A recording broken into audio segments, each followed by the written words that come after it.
نحمده ونصلي ونسلم على سيدنا ومولانا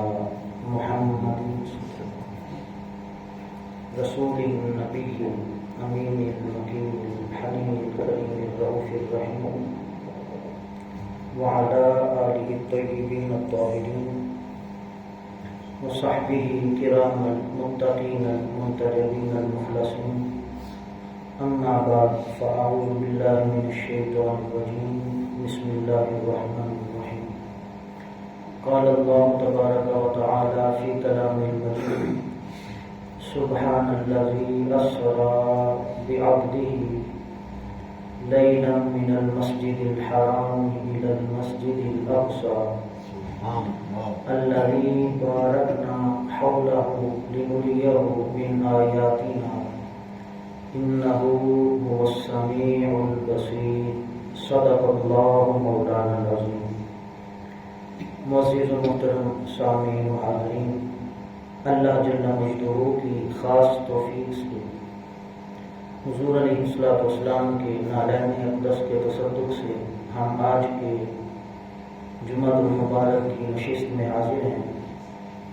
اللہ رب العزت ہماری نماز میں قبول فرمائے. اس نشست جمعہ کو ہم سب کے لیے بخشش اور مغفرت کا ذریعہ بنائے گا. ہمارے احوال پہ کرم فرمائے، ایمان میں استقامت اور قوت عطا فرمائے، ہمارے صالحہ میں برکت و کثرت نصیب فرمائے. گزشتہ نشست جمعہ میں حضور سیدنا داتا گنج بخش علی مجویری رضی اللہ تعالیٰ عنہ آپ کے عرس پاک کی مناسبت سے کچھ گفتگو ہم نے کی تھی، اور آپ کی کتاب کشف المحجوب شریف کا کچھ تعارف میں نے آپ کے سامنے رکھا تھا. اور یہ گزشتہ نشست میں عرض کیا تھا کہ آئندہ ہم اولیاء کرام کی نسبت، ان کے آراس منانا، ان کے آراس پہ جانا، مزارات پہ جانا، ان کے ساتھ تعلق کو قائم کرنا، اس کی شرعی، دینی، قرآنی اور سنت کے اعتبار سے حیثیت کیا ہے، اور اس کے فوائد اور ثمرات کیا ہیں. تو آج کی اس نشست میں ہم فوائد کی بات تو نہیں کریں گے کہ بیعت کے، اولیاء کی نسبت کے، آراس پہ جانے کے دنیاوی اعتبار سے یا دینی اعتبار سے فوائد و ثمرات کیا ہیں. وہ ایک تفصیل طلب پھر الگ بات ہے. اللہ کی توفیق ہوگی تو کبھی اس پہ ہم پھر گفتگو کریں گے.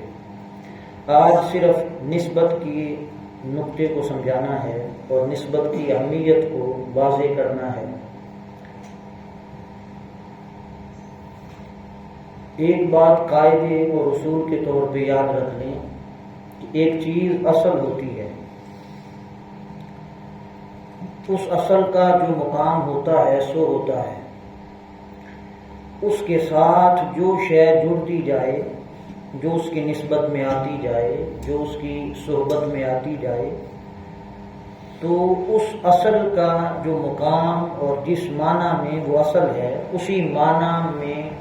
جو اس کے ساتھ جڑتا جائے گا وہ معنی اس فرع میں بھی آتا جائے گا. جڑنے والی شے میں بھی وہ معنی، وہ عظمت، وہ برودات جو اصل پہ ہیں وہ اس پہ بھی آتی جائیں گی. آپ کو یاد ہوگا گزشتہ چند جمعوں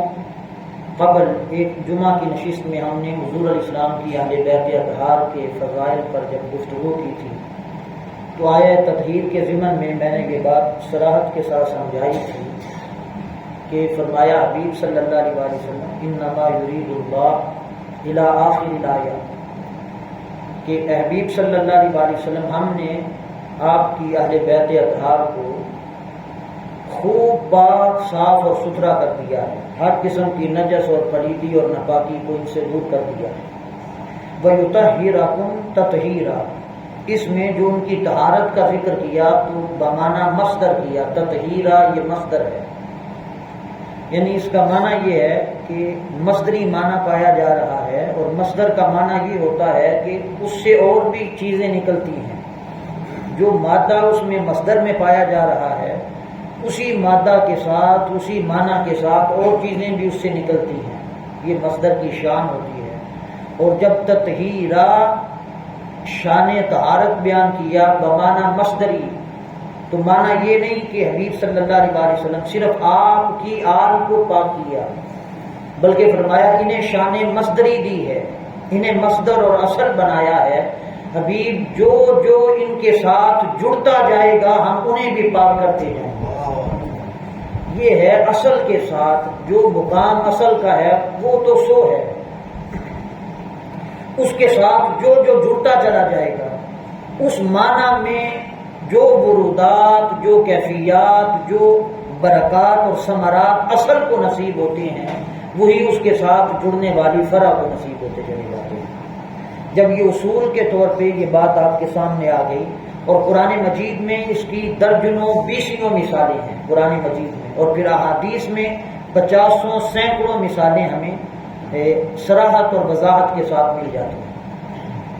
بس 2-3 باتیں اسی ضمن میں صرف آج اسی نسبت کہ اصل کے ساتھ جڑنے والا وہ معروم نہیں رہتا، جو فیوز، جو برکات، جو واردات اصل پہ ہوتی ہیں اس کے ساتھ جڑنے والے کو بھی وہی ثمرات اور واردات نصیب ہوتی ہیں۔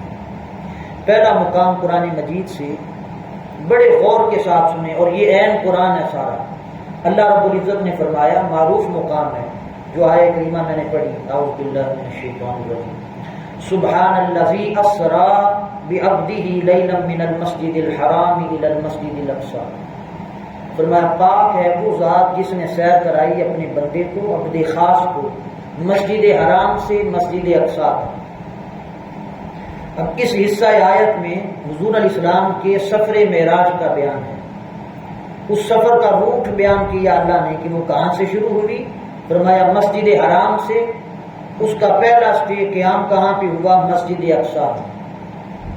اب اس سے آگے آیت کے آخری حصے میں جا کے پھر اس سے اگلے حصہ سفر کا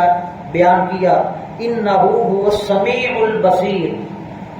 وہ حبیب کو وہاں تک وہ ذات لے گئی کہ جہاں پہ یہ اسے دیکھ رہا تھا اور وہ اسے دیکھ رہا تھا۔ پھر سورہ نجم میں اور دیگر مقامات پہ اس سفر کی الگ الگ کیفیات کو بیان کیا۔ پھر وہ سدرۃ المنتہا پہ گئے،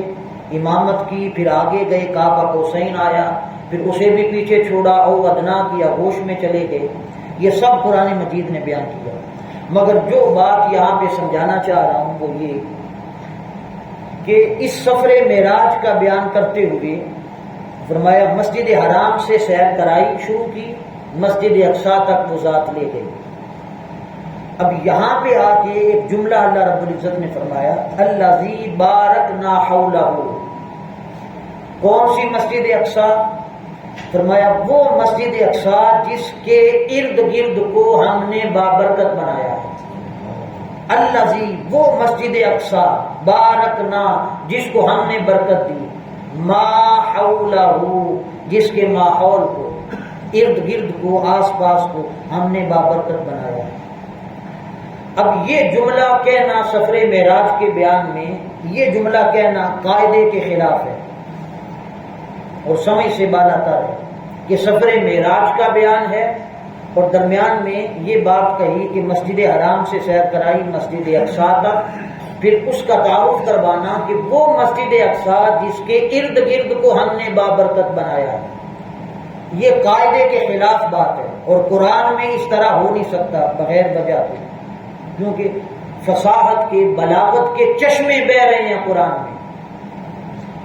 تو قاعدے کے خلاف یہ بات سمجھ سے بالاتر ہے۔ اس کو عربی گرامر میں کہتے ہیں، اس طرح کا جملہ کلام میں آ جائے اسے کہتے ہیں جملہ معترضہ، یعنی وہ جملہ جو کلام کے ساتھ مناسبت نہیں رکھتا، مطابقت نہیں رکھتا۔ اس کو مثال کے ذریعے آپ یوں سمجھیں کہ کوئی شخص آپ سے پوچھے آ کے کہ میں نے لاہور میں یادگار جانا ہے، آپ اسے بتائیں بھی یہاں سے آپ رائمنڈ جائیں گول چکر پہ، وہاں سے گاڑی پہ بیٹھیں، وہ آپ کو بتی چوک میں اتارے گی، وہاں پہ رکشے پہ بیٹھیں آپ یادگار، یعنی اسٹے بھی کرنے ہوں تو آپ بتائیں گے، وہاں پہ رکشے سے بیٹھیں، رکشے پہ وہ آپ کو یادگار پہ اتارے گی۔ منظر اس کی آ گئی، جو اس نے پوچھا وہ جواب مل گیا۔ اس کے ساتھ ہی آپ آگے یہ کہیں کہ وہ یادگار اس کے ایک طرف بادشاہی مسجد بھی ہے، تھوڑا آگے جائیں تو داتا گنج بخش کا مزار بھی ہے۔ یعنی یہ آپ کا بتانا یہ تو اس کی مراد ہی نہیں تھی، یہ اس کی منزل ہی نہیں، اس نے پوچھا ہی نہیں ان چیزوں کا بیان، اس نے تو پوچھا تھا یادگار جانا ہے، آپ نے سمجھا دیا، بات ختم ہو گئی۔ اس سے آگے یہ بات کرنا آپ کا کہ اس کے ساتھ بادشاہی مسجد ہے، شاہی قلعہ ہے، پھر آگے داتا گنج بخش کا مزار ہے، یا دائیں بائیں اور چیزوں کا ذکر کرنا، یہ اس کی مراد نہیں۔ وہ کہے گا بھی میں نے تو یہ پوچھا ہی نہیں، مجھے میری منزل مل گئی، بس بات ختم ہو گئی۔ تو اس طرح کا جملہ جو کلام سے مناسبت نہیں رکھتا اسے عربی گرامر میں کہتے ہیں جملہ معترضہ۔ اب یہ جملہ بھی کلام سے مناسبت نہیں رکھتا۔ سیر کرائی مسجد حرام سے اقصیٰ تک، قیام آیا بھی تھا تو اس سے آگے سفر کی کیفیت کو بیان کیا جاتا، پھر مسجد اقصیٰ سے سدرۃ المنتہا تک لے گیا۔ درمیان میں بات روک کے جملہ معترضہ، ایسا جملہ کہنا جس کی سفر کے ساتھ مناسبت ہی کوئی نہیں، یہ کہنا کہ مسجد اقصیٰ کے ارد گرد کو بابرکت بنا رکھا ہے، یہ جملہ معترضہ اللہ نے استعمال کیوں کیا؟ یہ سوچنے والی بات ہے اور غور کرنے والی بات ہے۔ اور پھر لطف کی بات یہ ہے کہ اس آیہ کریمہ میں اگر آپ دیکھیں تو یہ بھی نہیں کہا کہ میں نے مسجد اقصیٰ کو بابرکت بنایا، یہ بھی نہیں کہا کہ قبلہ اول کو بابرکت بنایا، بیت القدس کو بابرکت بنایا، بھی وہ تو پہلے سے بابرکت ہے، اصل ہے، اللہ کا گھر ہے، قبلہ اول ہے اور اصل ہے، وہ تو بابرکت ہے پہلے سے۔ فرمایا اس کے ما حولہ، اس کے ارد گرد کو بابرکت بنایا۔ تو یہ جو درمیانے کلام میں جملہ معترضہ استعمال کیا جس کا کلام سے تعلق ہی کوئی نہیں، مناسبت ہی کوئی نہیں، باری تعالیٰ ایسا کیوں کیا؟ فرمایا یہ بات تمہیں سمجھانے کے لیے کہ اصل ہے بیت القدس، اس کو ہم نے بابرکت بنایا ہے، وہ پہلے سے بابرکت ہے، اور بیت القدس کے آس پاس جو جگہ ہے، جو زمین کا خطہ ہے، جو زمین کا ٹکڑا ہے دائیں بائیں اس کے آس پاس ارد گرد میں، اس زمین کی نسبت جو ارد گرد ہے اصل کے ساتھ ہو گئی، بیت القدس کے ساتھ ہو گئی، قبلہ اول کے ساتھ ہو گئی۔ آس پاس کی جگہ کی نسبت جب بیت القدس کے ساتھ ہوئی تو جیسے بیت القدس بابرکت تھی، اس کی نسبت کے صدقہ سے آس پاس کی جگہ کو بھی ہم نے بابرکت بنا دیا۔ اللہ رب العزت نے ایک اس کی بابرکت کا طریق اور جہت۔ اب دوسری جہت اس کی کیا ہے؟ آپ مفسرین کو پڑھیں، کثیر تعداد میں آپ مفسرین کو اٹھا لیں، کوئی ایک بھی اس معنی کے بیان کے رد میں نہیں گیا، ہر کسی نے اسی معنی کو بیان کیا، یا جو گئے ہیں یا جو کبھی جائیں گے وہ دیکھیں گے، اور دیکھا ہے انہوں نے کہ بیت القدس کے آس پاس یہ جو ماحول ہے جس کو کہا کہ بابرکت بنایا ہے وہ کیا ہے؟ ایک جہت تو یہ کہ وہ قبلہ اول کے آس پاس کی جگہ اس کی نسبت اصل کے ساتھ یعنی بیت القدس کے ساتھ ہو گئی۔ دوسری جہت اور طریق وہ یہ ہے کہ اس جگہ پہ مفسرین نے جو معنی بیان کیا کثرت کے ساتھ وہ یہ کہ اس جگہ پہ یا تو کبھی انبیاء کے گھر تھے، وہ وہاں پہ بستے تھے، رہتے تھے، یا وصال کے بعد ان کے مزارات ہیں مسجد قدس کے دائیں بائیں، مسجد اقصیٰ کے ارد گرد انبیاء کے مزارات ہیں۔ تو فرمایا انبیاء کی نسبت میرے ساتھ، اور اس زمین کی جو مسجد اقصیٰ کے ارد گرد ہے اس خطہ زمین کی نسبت ہے میرے نبی کے جسم کے ساتھ، وہاں پہ میرے نبی کا مزار ہے، قبر ہے، یہ معنی لیں، یا جب وہ حیات میں تھا میرا نبی ان سانسوں سے، اپنی سانسوں سے اس زمین کی ہواؤں کو معطر کرتا تھا، مہکاتا تھا، اپنے مبارک قدم اس زمین پہ رکھ کے چڑھا کرتا تھا، کبھی جاتا تھا کبھی آتا تھا، اس سرزمین پہ چلتا تھا، نبی کے قدم کی نسبت میں اس زمین کو بابرکت بنا دیا، یا اس کے قبر ہونے کے مزار ہونے کی نسبت نے اس زمین کو بابرکت بنا دیا، یا اس کے قدم آنے کی نسبت نے اس زمین کو بابرکت بنا دیا۔ مگر ایک بات طے ہے کہ جب اصل کے ساتھ بیت القدس کو بمعنی اصل لیں تو بیت القدس کے آس پاس کی جگہ بابرکت ہوگی، تب بھی نسبت کا معنی ثابت ہوتا ہے۔ اور اگر اجساد انبیاء کو اصل کا معنی لیں کہ وہ بابرکت ہے ان کا وجود، ان کے ساتھ مسجد قدس کے دائیں بائیں کی جگہ آس پاس کی جڑ جائے تو اللہ رب العزت نے فرمایا جیسے اجساد انبیاء کو بابرکت بنایا ہے، جیسے بیت القدس کو بابرکت بنایا ہے، ان کے ساتھ جڑنے والی جو جگہ ہے میں نے اس جگہ کو بھی اسی طرح بابرکت بنا دیا ہے۔ تو یہ نسبت کی اہمیت ہمارے سامنے آئی صراحت کے ساتھ کہ اصل کے ساتھ جو شے جڑ جائے، جو مقام جو واردات اصل پہ ہوتی ہیں وہی مقام اور ورودات اللہ رب العزت جڑنے والی شے کو عطا کرتا ہے۔ یہ ایک مقام تھا قرآن مجید کا۔ اب اس سے آگے چلے دوسرے مقام کی طرف، اور یہ بھی بڑا معروف مقام ہے۔ حضرت یوسف علیہ السلام کا ذکر قرآن مجید نے کیا، پوری ایک سورہ ہے قرآن مجید کی، سورہ یوسف۔ آپ اس کو پڑھتے ہیں، سنتے ہیں، اور یہ واقعہ تو یقیناً کثرت کے ساتھ آپ نے سنا ہے، میں اس کی تفصیل میں نہیں جاتا، اتنا ہمارے پاس وقت نہیں ہوتا۔ وہ یہ کہ جب حضرت یوسف علیہ السلام بچھڑ گئے حضرت ایوب علیہ السلام سے، اور پیچھے روتے روتے ان کی آنکھوں کی بینائی چلی گئی، یہ واقعہ تو آپ نے کثرت سے سنا ہے۔ وہ نابینا ہو گئی، بینائی چلی گئی آنکھوں کی، اور بھائی جب ملاقات کے لیے گئے مصر میں پہنچے یوسف علیہ السلام کے پاس، پلٹ کے جب ایک بار غلہ لے آئے تھے پھر دوبارہ پلٹ کے گئے، جب جان پہچان ہو گئی، حال احوال پوچھ لیا، اس پہ جب بھائیوں نے خبر دی کہ بابا کی آنکھیں چلی گئی ہیں، آپ کے خان میں روتے روتے بینائی چلی گئی ہے یوسف علیہ السلام کی، اس پر قرآن مجید کہتا ہے یوسف علیہ السلام نے کیا کیا؟ فرمایا اذهبوا بقمیصی، قرآن کہتا ہے کہ یوسف علیہ السلام نے جو قمیض پہنا کرتے تھے وہ اتاری اور اتار کے بھائیوں کو دی، اور دے کے کہا اس قمیض کو لے جاؤ، ھذا فالقوا، یہ وہ قمیض ہے جسے میں کبھی پہنتا تھا، یہ میرے جسم سے لگنے والی قمیض ہے، تم اسے لے جاؤ، ھذا فالقوا علی وجہ ابی یاتی بصیرا، بس بابا سے کہنا کہ آپ اس کو آنکھوں پہ لگا لیں، اللہ بینائی واپس لوٹا دے گا۔ اب یوسف علیہ السلام کا قمیض دے کے بیچنا حضرت ایوب علیہ السلام کے لیے، ان کے لیے آسان بات کیا تھی؟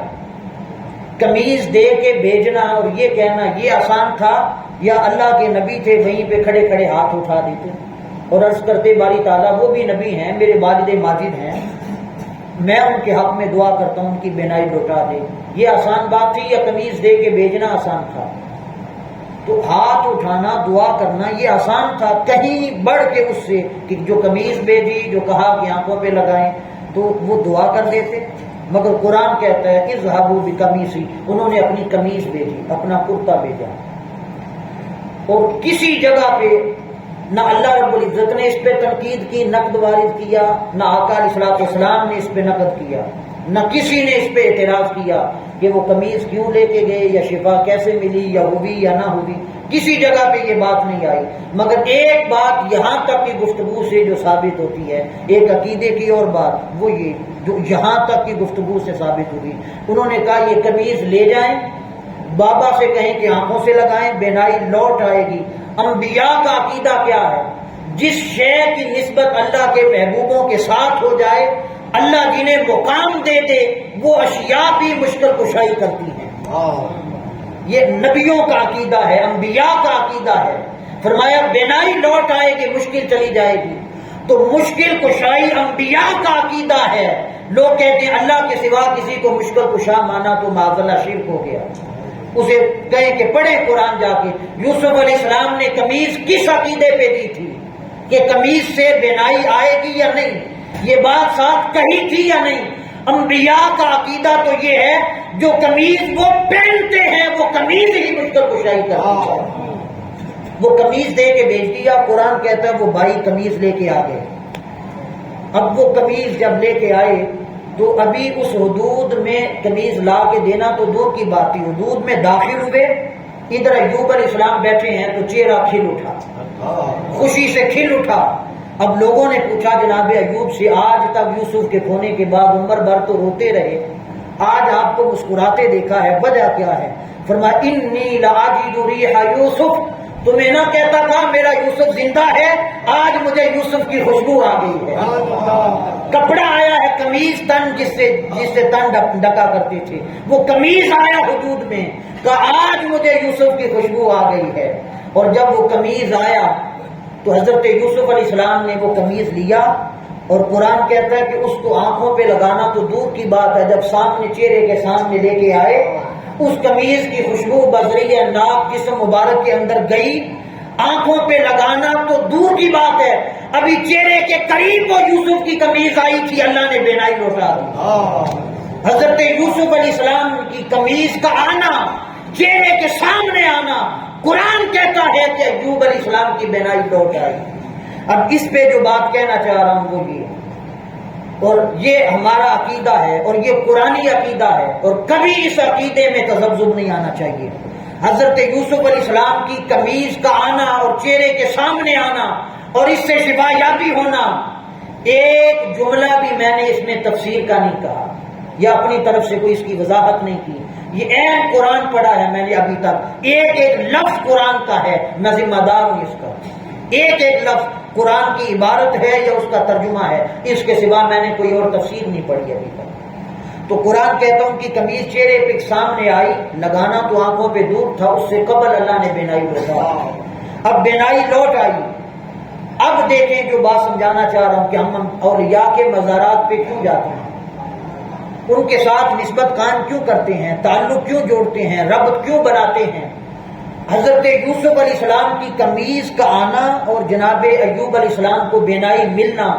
اللہ رب العزت نے فرمایا جب قمیض سامنے آئی، ملائکہ پوچھ رہے تھے کہ باری تعالیٰ اب تیرے پلان اور تقدیر میں تو جناب ایوب کی بینائی کا لوٹانا نہیں تھا، اب حضرت یوسف نے اس ارادے پہ قمیض بھیجی ہے کہ قمیض جائے گی، آنکھوں پہ لگائیں تو اللہ بینائی لوٹا دے گا، اب کیا کریں۔ کسی کو یہ بات ہضم نہ ہو کہ یہ کیا بات کہ اللہ کے پلان میں نہیں، تو وہ جا کے پڑھ دیں سورہ یوسف کو۔ حضرت یوسف علیہ السلام کو بھائی لے گئے، کنویں میں گرایا، وہاں سے کوئی قافلہ گزرا، انہوں نے نکال کے ساتھ لے گئے، مصر کے بازار میں فروخت کیا، وہ بکتے بکاتے بادشاہ کے محل میں پہنچے، وہاں پہ جمع ہوئے، تہمت لگی، قید خانے میں گئے، سال ہا سال جیل میں گزارے کاٹی، اس کے بعد پھر اللہ کی قدرت سے مصر کے حاکم اور بادشاہ بنے۔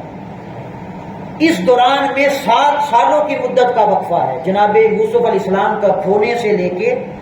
مصر کا حاکم اور بادشاہ بننا اور قمیض کا واپس بھیجنا، اس کے درمیان میں سالوں کا غیب ہے، سالوں کی مدت ہے۔ اور حضرت ایوب علیہ السلام کا یوسف علیہ السلام کے کھو جانے کے چند مہینوں کے بعد ہی رو رو کے آنکھوں کی بینائی چلی گئی تھی۔ اب بینائی کا جانا مدت ہے سالوں کی، اگر اللہ کی تقدیر میں ہوتا بینائی کا لٹایا جانا، یہ امتحان تھا، آزمائش تھی، اگر تقدیر میں ہوتا تو وہ پہلے لوٹا چکا ہوتا، بینائی پہلے سے آ چکی ہوتی۔ معلوم یہ ہوتا ہے تقدیر میں نہیں تھا، اللہ کے پلان میں نہیں تھا کہ جناب ایوب کی بینائی لوٹائی جائے گی، لیکن جب حضرت یوسف علیہ السلام کا قمیض پہنچا، فرشتوں نے کہا مولا اب کیا ہے،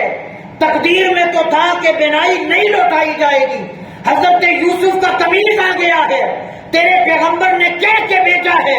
آنکھوں پہ لگائیں تو بینائی آ جائے گی، اب بینائی لوٹائیں یا نہ لوٹائیں۔ فرمایا فرشتوں میری تقدیر اور پلان میں تو اسی طرح تھا کہ بینائی نہیں لوٹائی جائے گی، مگر اب حضرت یوسف کا قمیض آیا ہے، اب بینائی نہ لوٹاؤں تو قیامت تک لوگ باتیں کریں گے، نبی کے قمیض کی نسبت سے بھی کچھ نہیں بنتا،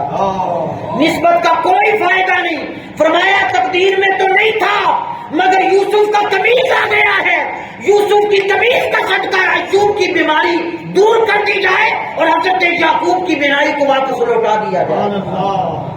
حضرت یعقوب علیہ السلام کی بینائی کو اللہ نے واپس لوٹا دیا، حضرت یوسف علیہ السلام کی قمیض کے صدقہ اور نسبت سے۔ اب اس پہ جو لطف والی بات کہنا چاہ رہا ہوں وہ یہ، اور آپ اس پہ غور کریں کہ وہ قمیض جو بھی تھی، جس زمانے کی بھی تھی تو کپڑے کی، دھاگے کی ہوگی یا چمڑے کی ہوگی، اس زمانے کے اعتبار سے چمڑا لے لیں مراد، یا اس سے دھاگے کی قمیض لے لیں مراد، یا کسی اور اس زمانے کی کسی ماہیت تھی تو کوئی مادہ چیز ہی جس سے بنا، مادی چیز سے بنا وہ قمیض۔ اب سوال یہ ہے کہ کپڑا ہو یا چمڑا، یہ شفا دیتا ہے بھلا؟ کپڑے کی کیا اوقات کے شفا دیتا پھرے؟ اگر کپڑا اور قمیض پہنا جانے والا بنا ہوا، اب مہنگے سے مہنگا قمیض لے آئیں، کپڑا لے آئیں، اور شہر بھر کے سارے بیماروں کو اکٹھا کرنے کے آ جائیں تمہاری مشکل کشائی ہو گئی، اب بیماری نہیں رہے گی، وہ کپڑا لائیں اس کے بیماری کے حصے پہ کپڑا رکھیں تو کہیں شفا ہو جائے گی، لوگ کہیں گے پاگل ہے بھی کپڑا شفا تھوڑی دیتا ہے، کپڑے کی کیا اوقات کہ کپڑا شفا دیتا پھرے، کپڑے کی حقیقت اور ماہیت صرف اتنی ہے کہ وہ جسم ڈھانپنے کے کام آتا ہے، ستر عورت کرتا ہے، بس ستر ہے، اس کے علاوہ کپڑے کی اپنے کوئی کمال اور حقیقت نہیں، کپڑا شفا نہیں دیتا، باری تعالیٰ تیرا قانون تو یہی ہے، شفا تو صرف تو دیتا ہے، کپڑے کی کیا مجال، فرمایا نادانو یہی تو کہہ رہا ہوں، کپڑا شفا نہیں دیتا، یہ عام کپڑا تو نہیں، ہر کپڑا شفا نہیں دیتا، یہ وہ کپڑا ہے جو یوسف کے جسم سے لگا اور یوسف کی نسبت میرے ساتھ ہے، میں شفا دیتا ہوں تو میرے ساتھ یوسف جڑا تو یوسف بھی شفا والا ہوا، یہ کپڑا یوسف کے ساتھ جڑا تو جو انوار یوسف پہ تھے وہی انوار کپڑے پہ ہیں، تو جو اصل کے ساتھ جڑ جاتا ہے اصل پہ اترنے والا فیض جڑنے والی فرح کو بھی ملتا ہے، فرمایا ہر کپڑا شفا نہیں دیتا، یوسف کے جسم سے لگنے والا کپڑا لے آؤ تو وہ بھی شفا دیتا ہے، تو مانا جو یہ ثابت ہوا وہ یہ ہم بھی آج یہی کہتے ہیں، ہرگز کوئی نہ ہمارے عقیدے پہ اعتراض کرے، نہ انگلی اٹھائے، نہ کوئی اس پریشانی میں رہے اور یہ سوچتا پھرے کہ معلوم نہیں ان کا عقیدہ کیا ہے، کوئی شک نہیں ہمارے عقیدے میں، ہم بھی یہی کہتے ہیں شفا اللہ دیتا ہے، کوئی بندہ کوئی ولی شفا نہیں دیتا، شفا اللہ دیتا ہے، عطا کرنے والا اللہ ہے، دینے والا اللہ ہے، اولیاء کے مزار پہ جائیں تو مانگتے اللہ سے ہیں، مگر کس اعتبار سے مانگتے ہیں؟ اس عقیدے سے جاتے ہیں کہ یہاں پہ ہماری تقدیر میں یہ چیز نہیں تھی، کسی کے پاس اولاد نہیں ہو رہی، اللہ کہتے تیری تقدیر میں اولاد نہیں، تجھے نہیں دینی، مگر وہ آ گیا ولی کے پاس، ولی کا وسیلہ پیش کرتا ہے، رب کہتا ہے تجھے دیکھوں یا ولی کا نام دیکھوں، دیتا اللہ ہی ہے مگر وہ واسطہ ولی سے دیتا ہے، جیسے جناب یعقوب کو شفا اللہ نے ہی دی، واسطہ قمیض یوسف کے دی، اسی طرح ہم کہتے ہیں ولی کے پاس جا کے دعا کرنا وہ ہم مانگتے اللہ سے ہی ہیں مگر اس کے ولی کے واسطے سے مانگتے ہیں،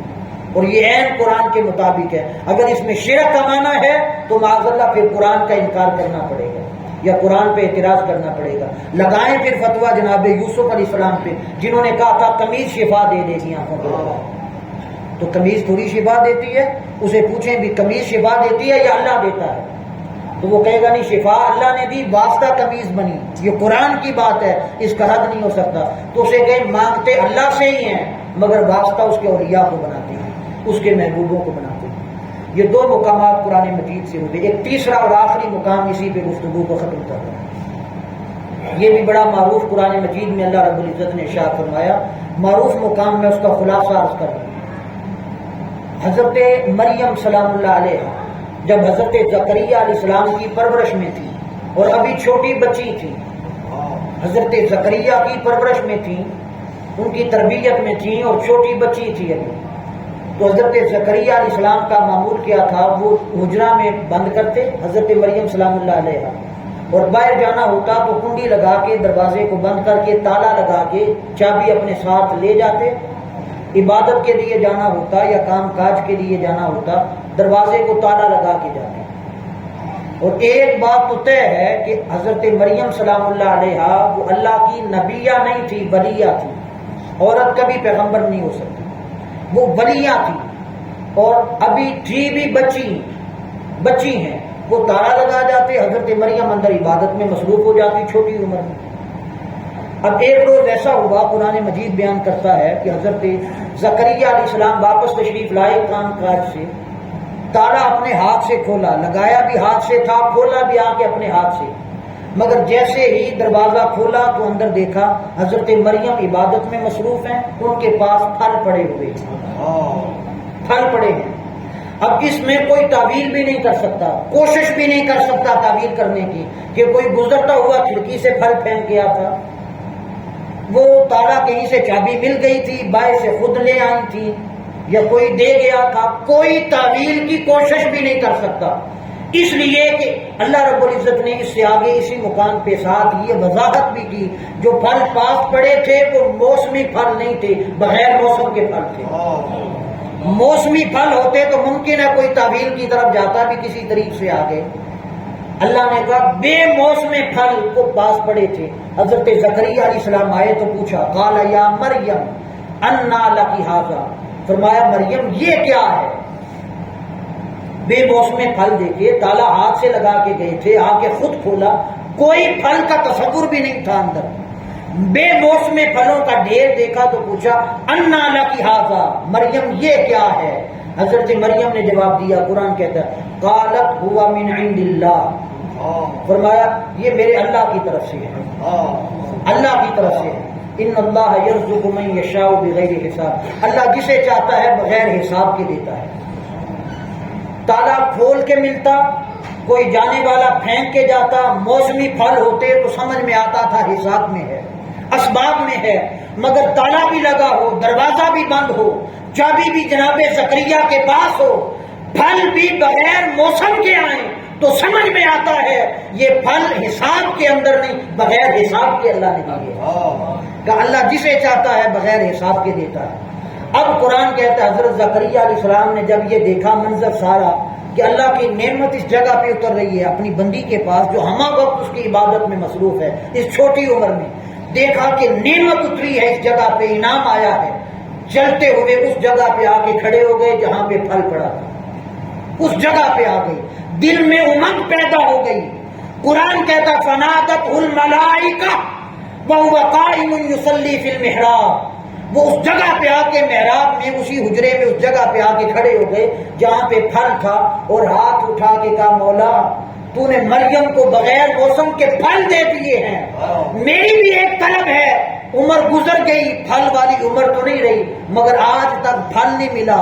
مریم کو بغیر موسم کے دے سکتا ہے تو مجھے بھی ایک پھل بغیر عمر کے عطا کر دے، ایک میوہ مجھے بھی عطا کر دے۔ اولاد کی طرف اشارہ کیا کہ کوئی بیٹا دے دے مجھے، 90 سال گزر گئے عمر کی، اولاد نہیں تھی،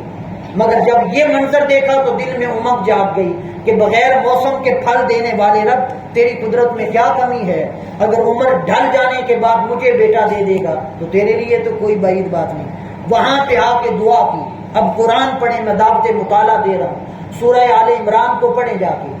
حضرت مریم سلام اللہ علیہا کی مقام جہاں پہ وہ عبادت کرتی تھی،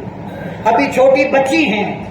اس جگہ پہ آ کے زکریا علیہ السلام اللہ کے نبی ہیں، آ کے دعا کرتے ہیں، اے اللہ نعمت والی جگہ پہ آ کے مانگتا ہوں، اگر مریم کو دیے ہیں تو اس عمل کا صدقہ مجھے بھی اولاد عطا کر۔ اب قرآن کہتا ہے اللہ نے فرشتوں سے کہا فنادتہ الملائکہ وہو قائم یصلی فی المحراب، جب وہاں پہ آئے اللہ نے فرشتوں سے کہا ایک لمحے کی بھی تاخیر نہ ہو، ایک لمحے کی تاخیر نہ ہو، ان اللہ یبشرک بیحییٰ،